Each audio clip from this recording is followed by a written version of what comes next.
GED, I started working, but at the same time, I wanted to do a hands-on approach. So I created UGD, which is Unity for Global Development. And it's some sort of a niche consultancy based on my thematic findings from my research, which I will talk about as I go along. So just to tell you a bit about how this all came about. Growing up in Lebanon, I was born during a civil war. So basically, imagine growing up having hardly any electricity, water.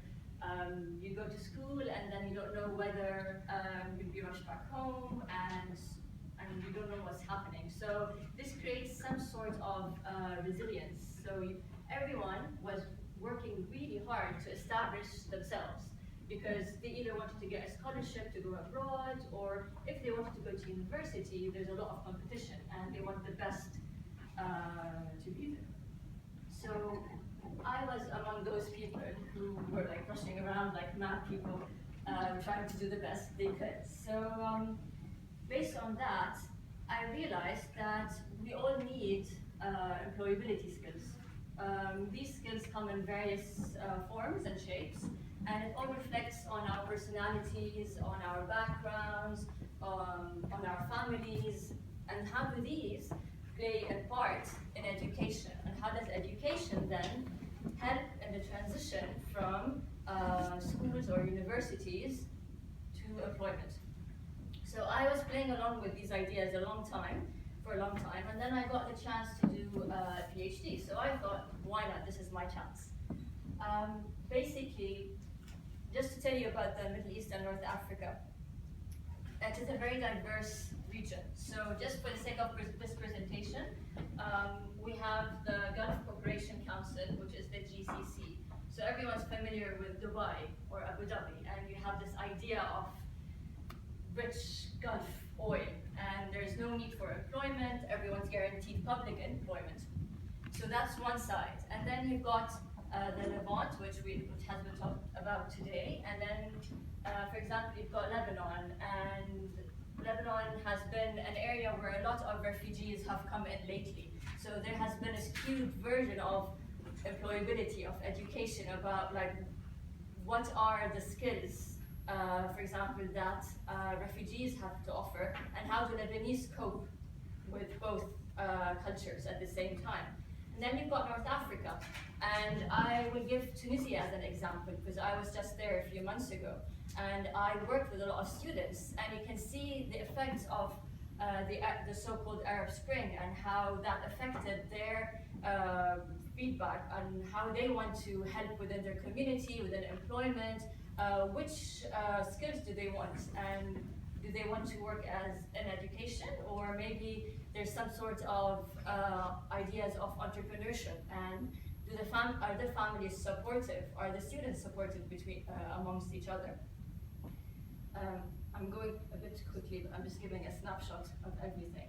So the main thematic line is, what is the link between education and career aspirations? So I was asking students all of that. In the GCC, I worked specifically on the United Arab Emirates, and that was the focus of my PhD. And I interviewed, it was a semi-qualitative interview, and I interviewed 80 graduates, both men and women equally, and I had about... Sorry, there's some feedback sounds from that. So I have enough projected voice. And then about 20 interviews with key managers from the royal family and stuff like that. And in Tunisia, I interviewed about 50 graduates from Avril University, which is April 9 University, which is a public university over there. Lebanon is still ongoing at the moment, and so these are all like different papers. The PhD was focused on the UAE. The Tunisian paper is coming out soon. Lebanon is still in process, and there's an ongoing one in the UK, but with female refugees from Syria, and analyzing their employment skills and what they want to pursue. But for the sake of this presentation, I will focus on social entrepreneurship, and this was one of the common theme in all these three situated areas that I have highlighted. Because of the situation, because of the economic crisis in 2008, for example, in the GCC, because of the Arab Spring, and it was mostly affected in North Africa, and then we've got the refugees in Lebanon, as I have mentioned, and the area. Most of the students feel that there's no formal employment, or there's a lot of competition in formal employment. So they feel very strongly that they need something to prove their identity, to prove their need to establish a career, to establish money, to help provide their families.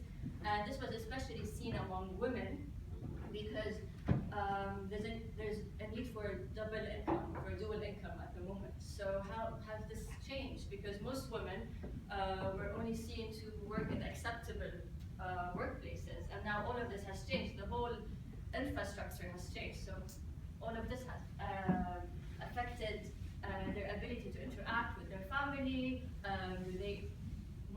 There was one woman I wanted to highlight. She said, I want to act as a role model to my child, and I want her to see that she can grow up and work in different positions, just I am work like how I am at the moment. So this was like very inspiring. So based on that, I decided I wanted to highlight what they said were the main skills for social entrepreneurship schemes. Academic skills, the use of social media, and community engagement. As you can all maybe have an idea that most people feel displaced once they move from one country to another. For example, graduates who are in the UK also feel displaced. They feel that they themselves are in a strange country. They are trying to prove themselves, and they're using a different language. So you're not focused on Arabic, you're using English. How does this reflect in their ability to basically push forward self-confidence, self-esteem, and grow forward, like in applying for jobs, for example. So what I wanted to do was see the link between community engagement, social media, the use of, for example, academic skills, use of IT skills, use of language skills, use of information skills. And these were all highlighted by the interviewees. So one thing that I thought that needed to happen was to talk positively about main skills. So no one should feel shy about not having those skills or feel that they don't need to ask questions. So based on these points, you can see that, for example, if you look at the GCC, I'm just giving examples to contextualize. If you look at educational curriculums, for example, they are not that great. There has been an effort to revamp, to re-establish educational curriculums. There are a lot of universities from the UK and the States that have come and tried to establish satellite universities over there. And a lot of students are attending, but is this making a difference? Is it a hands-on approach? Is it very theoretical? So for example, if I'm here and you're just sitting and listening to me, so what? What happens then? Do you take something out of it? How do I know that there would be a follow-up and that I have actually made a difference today in some of you, for example? So this, most students said that this needs a lot of work, and they want something more practical that they can take away and do, and basically use it in some sort of entrepreneurship. The government support, again, I want to use the GCC as an example. There are a lot of entrepreneurship funds. There are a lot of funds that try to integrate nationals into the private sector, for example. But they're not being used. No one's applying for funding. No one's applying for the internships. Why is that? So again, there's a lack of awareness of this planning and organization that's happening. And this is not even reflected in high schools or universities, because most, for example, business programs don't even highlight what's happening in the government and the opportunities over there.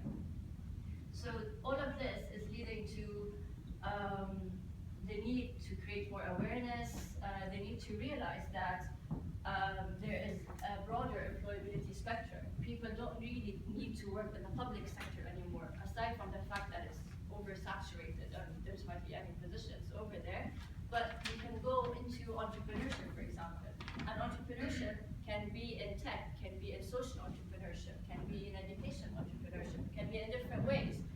But how do you know what's available and what's not? And one of the main ideas that were brought about was, why not integrate social media through that? Because everyone uses social media.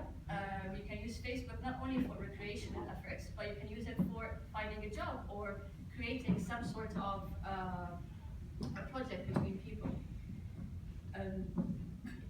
So basically, this was also a common themes that came out. So people would understand the wider impact of skills and employment. This was actually a typo. Practice some skills without anyone assessing us. So this also reflects on the self-esteem, on the confidence, because if students don't have a really good relationship with mentors, with teachers, then they really aren't getting the best out of it. Putting your own experiences into context, because again, it's the so what question. What happens? I mean, I'm here, I'm talking to you now, but some of you might not actually be interested in what I'm talking about, to be honest. So the best way to move forward is to contextualize even a single point into your own experience. At least you get something out of it. And this is why it's so important, I think. Okay. But one thing one of the main challenges I found was the lack of information. If you look at the World Economic Forum, if you look at the UN, if you look at the International Labour Organization, these are the major organizations that have all the up-to-date statistics. But most of them have statistics to, for example, 2010, and they don't really have accumulated any of the recent data, especially with the moves of refugees. So this really does not help. So in my mind, my approach was to use qualitative interviews, because that way at least I can have a practical, hands-on approach and try and make a difference. But that's just me. This is one of my favorite doodles that I doodled. And basically, as you can see, I'm not very creative, but this is creative in my own way. I think there was a mention of creativity today. So I've shown this picture to all of the students, and I said, okay, you're different, so what again? So how do you take your difference and accept criticism and do something more positive about it?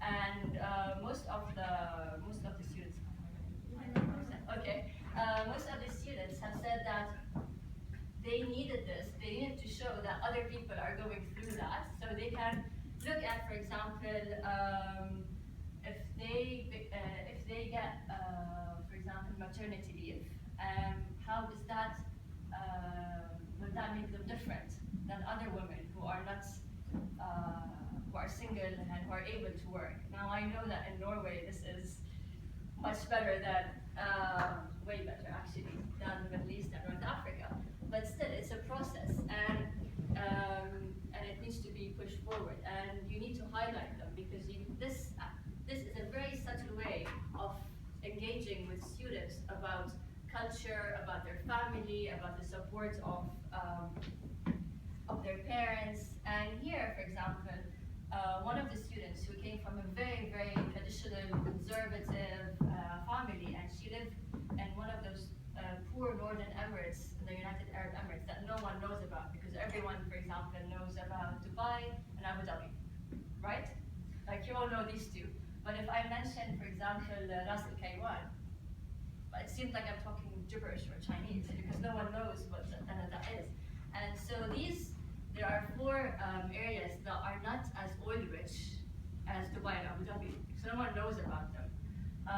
And this girl comes from one of those emirates, and she went to the American University of Sharjah, which is one of the venues where I did my interviews.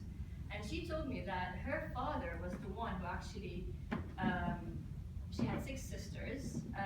All of her sisters were married off at an early stage, but with her, she was the youngest, and her father had changed his mind after all of her sisters, and said that she needed to go to university, she needed to have an education. He even traveled with her abroad for an internship to give her the experience. Well, he didn't let her travel by herself, but that was also a move forward. And now she's back, and she graduated, and she found a job in Dubai, which is more seen as a cosmopolitan emirate more than the Northern Emirates. And this is one example of change in that area. And then there was another, I just wanted to give, this is like one of my last slides, so I just wanted to give another example. And this is from a girl in Tunis. She also came from a very conservative family, and she was doing, I think, translation in her final year.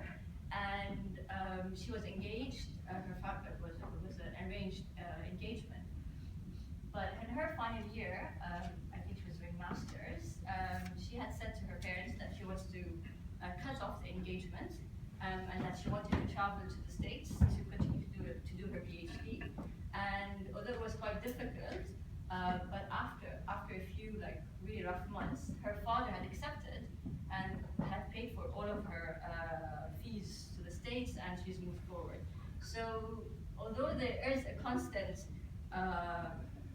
patriarchy, things have been changing, and these 3 main points have been highlighted by all the interviewees at role models, mentorship, and networking as the main points that have actually been the catalysts for changing this environment. So I just wanted to highlight them here, and to mention that recently I've come up with, based on these points, I've come up with workshops to highlight role models and mentors, but on a social media platform to reach a wider audience, to have more stories like these that have come up in my themes, and create a positive atmosphere for sharing stories between mentors and young female graduates for them to maybe establish a better career or realize that there's a wider spectrum of opportunities available out there. And so maybe I thought at a later stage, if someone has any questions, or maybe during the coffee break, you can I would love to hear input on how can we enhance our engagement with graduates, how to reach a wider audience, both men and women. I know I only gave examples of women in this presentation, but I interviewed guys as well, and guys had similar issues, but for the sake of time, I just highlighted the female aspect of it. Okay, thank you.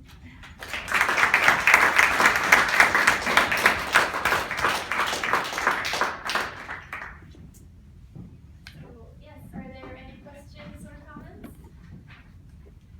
If someone doesn't have a question, but I want to leave you with an idea, is that maybe turn to the person next to you, and has anyone heard about the elevator pitch? No? No. So basically, if I were to approach you, and you had 2 minutes to tell me who you are, and what are your main skills, and why you're different, or why would I be interested in your research? Have you ever tried that, or just a few things? So maybe you can more speed dating. Yes, exactly. It's more of a speed networking thing. It came from the idea that, there are a lot of stories about how it arrived, but basically, if you were in an elevator and you were going to meet the manager of this company, and it turns out he was in the elevator with you, and you got a few floors until he gets off. So how would you basically get his attention? So maybe turn to the person next to you and just practice that if you want for a minute or so. That would like give you with a positive thing after my presentation about career employability skills. If you want. Yeah, sure.